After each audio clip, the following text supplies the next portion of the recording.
अस्सलाम वालेकुम रहमतुल्लाहि व बरकातुहू। मोहतरम नाजरीन, आज हमारे साथ अब्दुल वहीद अल मदनी हफिज़हुल्लाह मौजूद हैं और इससे पहले एपिसोड में आपके सामने हम लोगों ने पेश किया था। आज उसी सिलसिले को आगे बढ़ाते हुए शेख से फिर हम लोग मुतालबा कर रहे हैं कि मज़ीद बातों को आगे बढ़ाते हुए हमारे नाजरीन को मज़ीद जानकारी दी जाए। अस्सलामु अलैकुम व रहमतुल्लाहि व बरकातुहू। अल्हम्दुलिल्लाहि रब्बिल आलमीन वस्सलातु वस्सलामु अला अशरफिल अंबिया वल मुरसलीन नबीना मुहम्मद व अला आलिहि व अस्हाबिहि अजमईन, अम्मा बाद।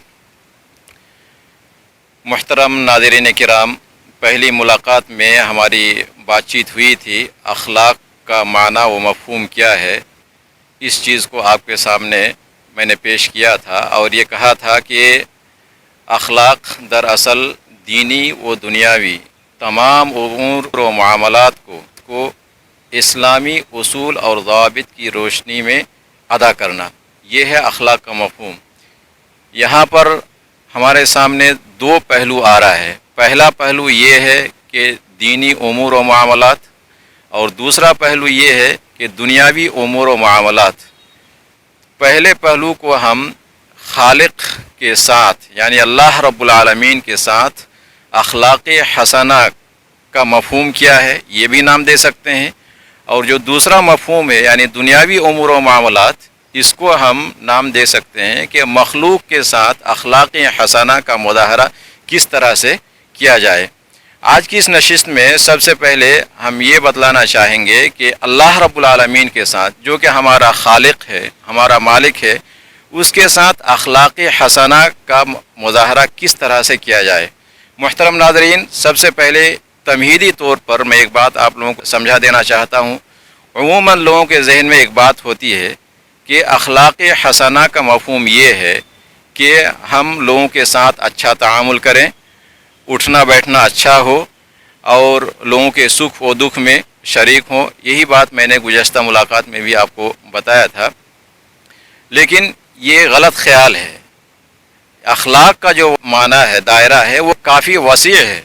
ये सिर्फ़ आम लोगों के साथ उठने बैठने, उनके दुख व सुख में शरीक होने का नाम नहीं है, बल्कि अल्लाह रब्बुल आलमीन के साथ भी हुस्न अखलाक का मुज़ाहरा करना अखलाक हसना के ज़ुमरे में आता है। आज की इस नशिस्त में जो बात मैं आपके सामने रखना चाहता हूँ वो ये है कि अल्लाह रब्बुल आलमीन के साथ हुस्न अखलाक से पेश आने का क्या मफ़हूम है। इस सिलसिले में देखिए, अल्लाह रब्बुल आलमीन के साथ हुस्न अखलाक से पेश आना, इसमें तीन चीज़ें बुनियादी तौर पर शामिल है। पहली नशिस्त में मैं आपको एक ही चीज़ के बारे में तरकीज़ के साथ बतलाना चाहता हूँ, कुछ तफसील के साथ बतलाना चाहता हूँ। पहली चीज़ ये है कि अल्लाह रब्बुल आलमीन के साथ हुस्न अखलाक से पेश आना या हुस्न अखलाक का मुज़ाहरा करना, इसका मफ़हूम ये है कि क़ुरान और हदीस के अंदर अल्लाह रब्बुल आलमीन ने या नबी मोहम्मद रसूलुल्लाह सल्लल्लाहु अलैहि वसल्लम ने जिन चीज़ों की ख़बर दी है, हम उन तमाम चीज़ों को, उन तमाम अखबार को बिला शक व शुबह माने कबूल करें। क्यों? क्योंकि अल्लाह रब्बुल आलमीन से ज़्यादा सच बात बोलने वाला, सच्ची बात वाला इस दुनिया के अंदर कोई दूसरी ज़ात नहीं हो सकती है। उसी तरह नबी करीम सल्लल्लाहु अलैहि वसल्लम अपनी तरफ से कोई बात अल्लाह के रसूल सल्लल्लाहु अलैहि वसल्लम ने नहीं की है, बल्कि वही बातें की जो बातें वही के ज़रिए से आपके ऊपर उतारी गई। अल्लाह रब्बुल आलमीन ने कुरान करीम के अंदर इरशाद फरमाया, वमन अस्दक़ु मिनल्लाहि क़ीला, अल्लाह रब्बुल आलमीन से सच्ची बात वाला कौन हो सकता है।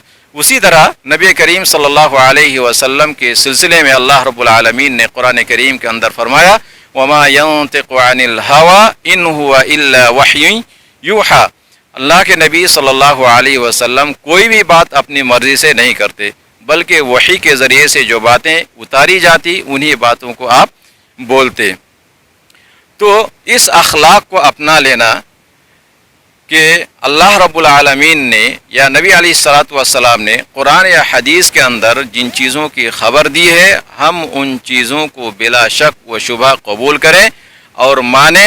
अगर हम ये अखलाक अपना लेते हैं तो यकीनी तौर पर ہم ایمان کی یا اسلام کے اندر جو شکوک و شبہات پیدا کیے جاتے ہیں ان شکوک و شبہات سے بھی بچ جائیں گے اور اس کا دفاع بھی کر سکیں گے. جیسا کہ عصر حاضر میں بہت سارے لوگ دین اسلام کو مختلف طرح کے شک و شکوک و شبہات کے ذریعے سے بدنام کرنے کی کوشش کرتے ہیں. مثال کے طور پر میں ایک حدیث پیش کرتا ہوں. صحیح مسلم کی ایک روایت ہے. نبی کریم صلی اللہ علیہ وسلم نے فرمایا کہ تدنی الشمس یوم القیامت من الخلق حتی تکون کمقدار میل. حدیث کا مفہوم یہ ہے کہ قیامت کے دن سورج انسان سے کافی قریب ہوگا، یہاں تک کہ سورج کے درمیان اور لوگوں کے درمیان 1 میل کا فاصلہ رہ جائے گا. میل کی تفصیل میں ہم جانا نہیں چاہتے ہیں، لیکن جو عام طور پر ہم لوگ سمجھتے ہیں کہ میل کا مقدار یا مسافت یا فاصلہ کتنا ہوتا ہے، تقریباً 1.5 کلو یا 100 کلومیٹر اس کا فاصلہ ہوتا ہے. اب اس چیز کو آپ تصور میں لائیے کہ قیامت کے دن اگر ایک انسان سے 1.5 کلومیٹر کے فاصلے پر یعنی 1 میل کے فاصلے پر سورج ہو تو کیا کوئی انسان اس کی تپش کو، اس کی گرمی کو، اس کی شدت حرارت کو برداشت کر سکتا ہے؟ تو یقینی طور پر جو لوگ قرآن اور حدیث پر صحیح طریقے سے ایمان نہیں رکھتے، اس کی خبر کو نہیں مانتے ہیں، ان کے ذہن میں یہ اعتراض آئے گا، یہ شک پیدا ہوگا کہ کیسے ایک انسان سے سورج جب 1 کلومیٹر کے فاصلے پر یا 1.5 کلومیٹر کے فاصلے پر ہوگا اور وہ اس کی تپش سے اس کو کچھ بھی نہیں ہوگا، وہ جلے گا بھی نہیں. حالانکہ اس دنیا میں ہم دیکھتے ہیں اور جانتے ہیں کہ سورج ہم سے لاکھوں میل فاصلے پر ہے، مسافت پر ہے، اس کے باوجود ہم اس کی گرمی کو کبھی کبھی برداشت نہیں کر پاتے ہیں. کبھی درخت کے سائے کے نیچے، کبھی اے سی کمرے کے اندر یا پنکھا کے نیچے جانے کی کوشش کرتے ہیں. تو یہاں پر ایک شبہ پیدا ہو سکتا ہے. تو جو یہ شبہ پیدا کرے گا، شک پیدا کرے گا، تو اس سلسلے میں یا اس شخص کے لیے ہمارا جواب کیا ہونا چاہیے؟ ہمارا جواب یہ ہوگا، دیکھیں میرے بھائی، اللہ کے رسول صلی اللہ علیہ وسلم نے اس حدیث میں جو خبر دیا ہے اس خبر کو ہم یقینی طور پر اور بلا شک و شبہ مانیں. کیوں مانیں گے؟ اس لیے کہ قیامت کے دن کی جو حالتیں ہوتی ہے اور دنیاوی زندگی کی جو حالتیں ہوتی ہے، اس میں بہت بڑا فرق ہے. اس میں بہت بڑا فرق ہے جس کو ہم اور آپ ایک مثال کے ذریعے سے سمجھ سکتے ہیں. جیسا کہ ہم اور آپ سب جانتے ہیں کہ قیامت کے دن لوگ بارگاہ الہی میں 50,000 سال کھڑے رہیں گے، وقوف کریں گے. یہ بات معروف ہے، سب جانتے ہیں. اس دنیاوی زندگی میں کوئی شخص 50,000 کو چھوڑیے، 50,000 منٹ بلکہ 50 منٹ کسی جگہ پر وہ ٹھہر کر کے دکھائے، ہمارا اس وقت جواب یہ ہوگا کہ نہیں، ایسا نہیں ہو سکتا ہے. تو جب اس دنیاوی زندگی کی حالتوں کو، اس لیے ہم یہ کہتے ہیں کہ اس دنیاوی زندگی کی حالتوں کو اور قیامت کے دن کے حالتوں پر ہم قیاس یا کوئی موازنہ ہم نہیں کر سکتے ہیں. اس لیے کہ قیامت کے دن کے احوال میں اور اس دنیاوی زندگی کے حالتوں میں بہت بڑا فرق ہے. اس لیے ہمیں اللہ رب العالمین اور نبی کریم صلی اللہ علیہ وسلم کے ذریعے سے دی گئی ان خبروں کے بارے میں بلا شک و شبہ مطمئن ہو کر اس کی تصدیق کرنی ہے، ان خبروں کو ماننا ہے، تاکہ اور ان خبروں کو ماننا، اس کی تصدیق کرنا، یہی اخلاق حسنہ کے زمرے میں آتا ہے. اور اسی کا نام ہے کہ اللہ رب العالمین کے ساتھ حسن اخلاق سے پیش آیا جائے. اس لیے ہم تمام ناظرین سے گزارش کریں گے، اللہ رب العالمین نے نبی علیہ الصلوۃ والسلام نے قرآن کریم کے اندر جن چیزوں کی خبر دی ہے ان چیزوں پر ہم بلا شک و شبہ ایمان رکھیں اور اس کو قبول کریں. اللہ رب العالمین ہمیں اس کی توفیق عطا فرمائے. آمین.